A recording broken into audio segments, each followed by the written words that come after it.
भयंकर बाण विस्फोरण उड़िला घरर छात जड़े मृत 5 गुरुतर। बौद्धर पुराणा कटक थाना जियाकटा छत्रपुर ठारे भयंकर बाण विस्फोरण घटी जड़े व्यक्तिंकर शोचनीय मृत्यु घटी। विस्फोरण में घरर छात संपूर्ण भावे उड़ी जाइछि।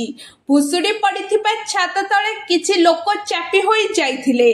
सेमानक मध्यरु 2 जन को उद्धार करा जाई चिकित्सालय रे भर्ती करा जाइछि। तेबे आउ किछि जन छात तले चापी होई रहिथिबा संदेह करा जाउछि। पाखापाखि 5 जन लोके गुरुतर होई पड़िछंती। मृतक जनक हेउछंती लक्ष्मीधर बेहेरा।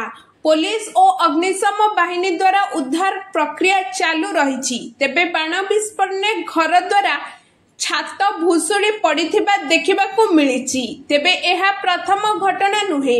एहा पूर्वरु मध्य एभली अनेक घटना सामना को आसीछि। बाण विस्फोरण अनेक लोकंक जीवन जाइथिबार देखिबाकू मध्य मिलिछि। Bureau report around Odisha live.